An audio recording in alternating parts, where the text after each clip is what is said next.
Nasa rin na ho ngayon si Mayor Benji Magalong. Mayor Benji, good morning po, Mayor.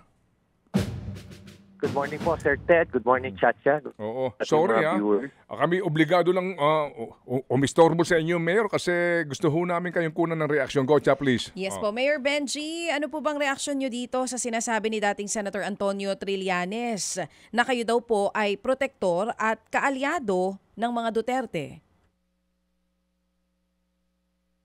Nagtataka nga ako, DJ Chacha, bakit siya nag-a-accuse ng ganyan eh.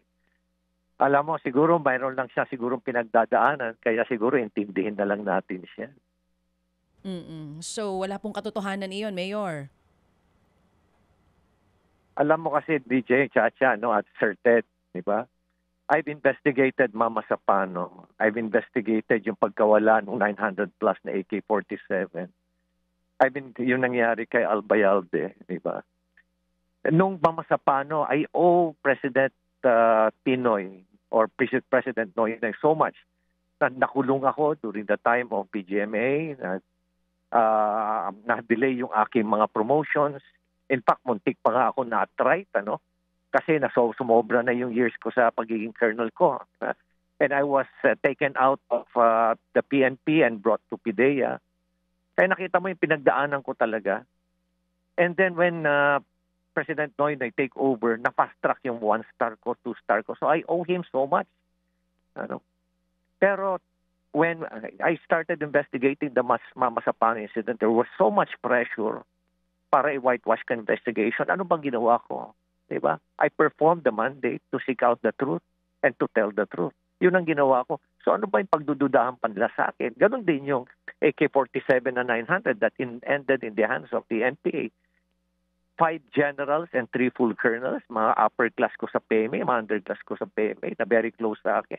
I have to file cases against them. Na-dismiss nga sila. Ganon din yung investigation sa Bucor. Kaya hindi ko alam kung ano yung binabanggit niya. Hindi ko talaga siya maintindihan eh. Pangalawa, si Secretary Vince Dizon, si Secretary Charlie Galvez, si Secretary ng ating Secretary Anyo, they all serve under President Duterte. Does that make them protector? Nagustuhan yung performance nila eh. Di ba? I handled thousands of people when I was in the Philippine National Police. One way or the other, may magustuhan kang mga official mo at sundalo mo na magandang performance. Magugustuhan mo sila, bibigyan mo sila ng break. Dahil they perform, they deliver. Does that make them a protector? Protector ako kung sakaling nagkamali ako. They will also perform every time na meron silang ibang boss. These people will always perform. Ganon din ang nangyari sa amin. Na-perform kami, nagustuhan kami ni President Duterte. Ngayon, nag-perform kami, nagustuhan kami ni President BBM. So, does that make us a protector? Hindi ko makuha yung logic eh. Oo. Mayor Benji, may binabanggit po dito si dating Senator Antonio Trillanes. Sinasabi po niya, una, sinuportahan niyo daw po sa eleksyon si Senator Bongo. Pangalawa, sinasabi niya rin po na 2022 niyo pa daw po alam etong issue sa flood control. Bakit daw po ngayon niyo lamang ito isiniwalat? Yun po yung sinasabi niya. Dahil daw po ba kaalyado kayo o takot kayo sa mga Duterte? Alin daw po ba doon? Anong sagot niyo po dito? Hindi ko siya maintindihan din eh. Ako nga, nagulat nga ako dyan sa flood control kasi sa Cordillera kasi, halos walang flood control eh. Ang karamihan dyan, rock netting, asphalt overlay, road opening. Yan ang mga abot ko eh. Kaya hindi ko alam kung ano yung sinasabi niya eh, na alam ko yung flood control eh. Oo. Alam mo, sabi ko nga eh, pero nagsisinungaling eh. Opo. Mayor, pero definitely hindi ako nagsisinungaling dito. Oo, banggitin ko lang po kasi merong isang incident na sinabi din po actually nitong si dating Senator Antonio Trillanes na nung 2022 nyo pa rin daw po alam yung tungkol dun sa rock netting scam, not just flood control.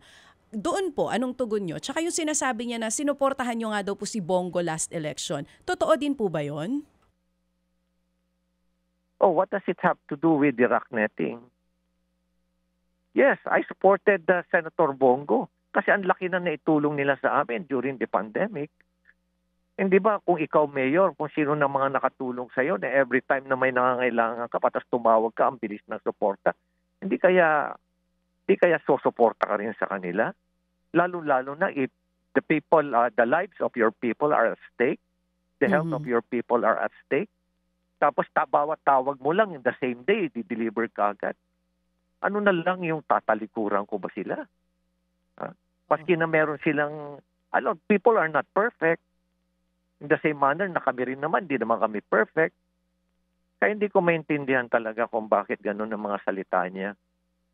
Kaya nga sabi ko, intindihin ko na lang. May pinagdadaanan lang siguro. Unang-una, wala naman akong issue sa kanila. Hindi ko naman siya binabanggit. Then suddenly, bigla nila akong binabanatan. No? Ayoko na lang mag-comment. Pan na lang. Alam mo, take the high ground na lang tayo. Mayor, kaya nga po napaka-importante rin na kahit paano mapakinggan po ng bayan ang inyo pong panig dito po sa isyong ito na ipinupukol ni former Senator. So ngayon po na kayo ay isa na po sa mga advisor nito hong ICI na ito bilang patunay dito po sa sinasabi ni Senator Trillanes na kayo ay protector ng mga Duterte.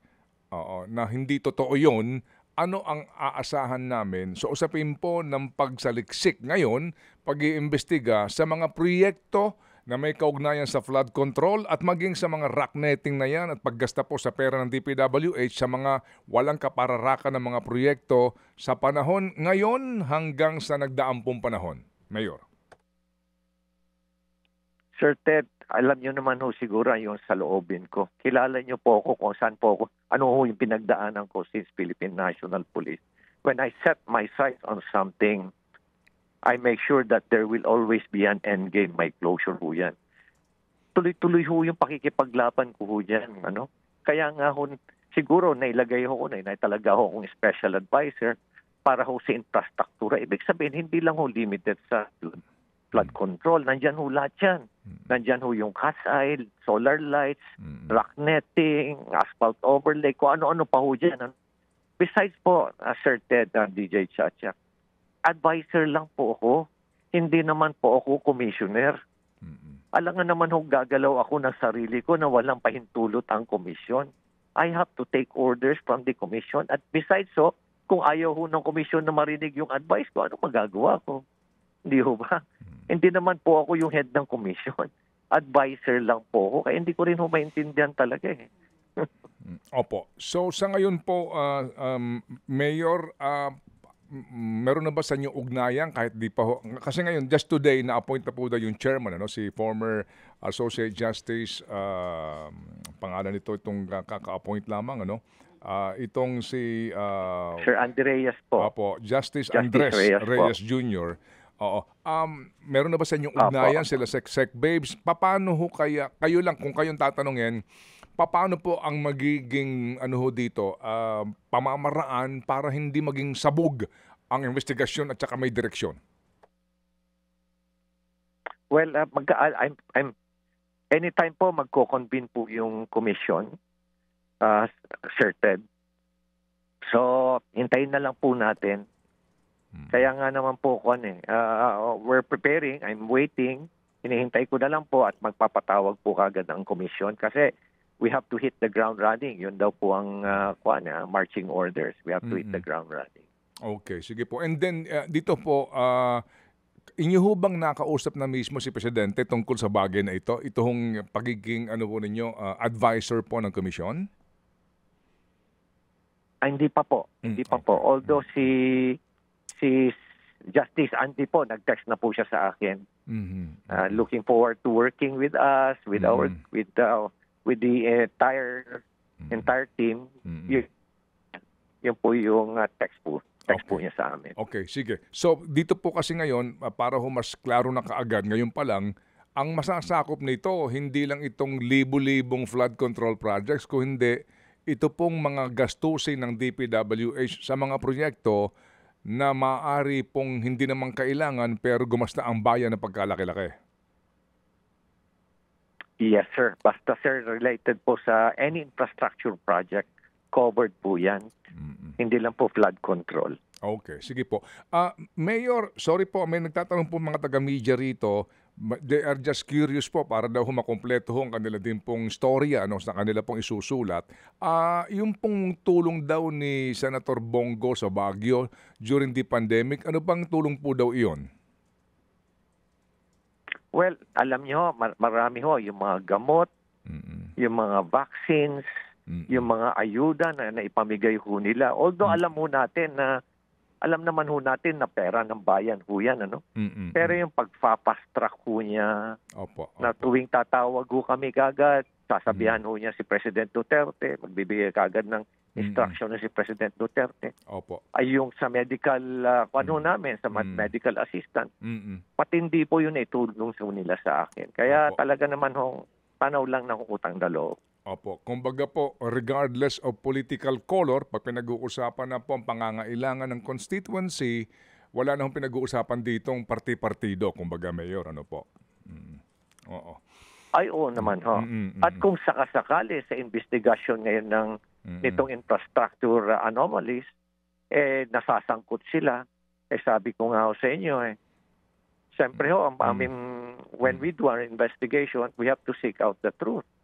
At the same time, we will file a complaint kung sakali may nakita ho naming involvement nila. Kaya talagang ito, papanindigan ho namin ito, Sir Ted. Kasi nga din po nababanggit yung pamilya po ni Ginoong Senator Bongo, na isa po sa mga construction companies din na nakakuha ng proyekto sa gobyerno. So dito po, ngayon pa lang sinasabi na ho ninyo na dito, kahit na ho, sabi ho ninyo, tinulungan nyo siya sa pagtakbo ho sa pagkasenador, sa kanyang re-election. Dito ho, parang, tabla-tabla, kumbaga, Mayor. Opo, tama ho kayo. At hindi lang naman ho siya ang tinulungan namin. Tinulungan ho natin si Senator Soto, Senator Rabam, Senator Pangilinan, Senator Soto, Senator Ping. Marami pa ho kami tinulungan Sir Ted. Opo. Sige. So, Mayor, alam po namin na kayo abala. Kanina po nakapanayam namin si Senator Risa Ontiveros na kasalukuyan pong chairman ng Committee on Health in the Senate na ibanggit ko sa kanya yung Baguio General Hospital, yung Baguio Gen, na hindi matapos-tapos yung building. Sabi ko sa kanya, baka kailangan nilang busisiin at malaman. Meron ba kayo informasyon dyan? Yung Baguio Gen na napaka-importanteng ospital, may mga development, may infrastructure po ng mga karagdagan dyan, pero hindi matapos-tapos. Yes po, totoo po yan. Last year po, nilabas ko po yung anomalya dyan. At nag-iingay na po ako dyan. Kaya lang hindi ako pinapakinggan ng Department of Health for some reason. In fact, inatake ko na nga ho dyan yung dating head nila dyan, director. Pero hindi pa rin ako pinapakinggan ng Department of Health for some reason. In fact, nagkaroon na nga ho ng kwan dyan, ng kumbaga parang silent protest among our health workers dyan, doctors, nurses, midwives, pati ho mga empleyado dyan. Pero hindi pa rin ho tayo pinapakinggan ng Department of Health. And despite the fact talagang walang ayos, walang tamang pagplaplano yung yan. Ang pagplaplano dyan sa infrastructure dyan sa loob na yan. At hindi ko maintindihan talaga kung pumunta ko kayan, puro substandard. At alam nyo, wala pa akong parking dyan. Nire-raise ko na po yan. Matagal ko na pong nire-raise. In fact, I even invited the Secretary and at the same time si DOH, Undersecretary Yusek Ferrer. Nakita niya po talaga ko ano po yung state ng Baguio General Hospital. Yan ho bang Baguio Gen is a DOH hospital? Yes, sir. It's an Apex hospital po. Kaya it caters to all patients coming from the other regions, hindi lang po Baguio. Yung nga po, opo. Kaya nga din po kanina, sabi ho, napasalamat si Senator Risa na nakarating sa kanyang kaalaman. So, maganda rin po na ito pakakataon, Mayor, na makarating sa oversight po ng Senado sa Committee on Health itong problema po sa Baguio dyan kasi nga naipaabot din sa atin nga na kailangan po ng mga building na bago pero hindi matapos-tapos. Sino ba kontraktor niyan? Malalaman ho natin, Sir Ted. Malalaman ho natin. Pero malamang ho, may politiko na naman dyan Okay. na involved dyan. O sige, so magkakaalaman po siguro nga tayo kung siseryosohin po ni Senator Risa yung kanya sinasabi na aalamin niya itong punot dulo kung bakit po hindi matapos-tapos yung konstruksyon po ng development ng Baguio dyan. Sige, so salamat po Mayor at muli kaming gagambala sa inyo kung kinakailangan para lang ho magkapag-report kayo sa bayan. Salamat po Mayor at ingat po. Thank you very much po, Sir Ted and DJ Chacha. Salamat po na marami. Mga kapatid, brothers and sisters, saan ka pa? Dito na tayo sa totoo. Dito na tayo sa True FM. Mga kapatid, mag-subscribe and follow po kayo sa social media accounts ng True Network PH. Yan po kami, hanapin nyo lang True Network PH, Facebook, Instagram, YouTube, TikTok, and podcast. Mapa Apple or Spotify man yan, mahahanap nyo kami. Lahat ng mga napapanood at napapakinggan nyo po sa programa, nasa social media accounts namin yan. So paano mga kapatid? See you sa social media!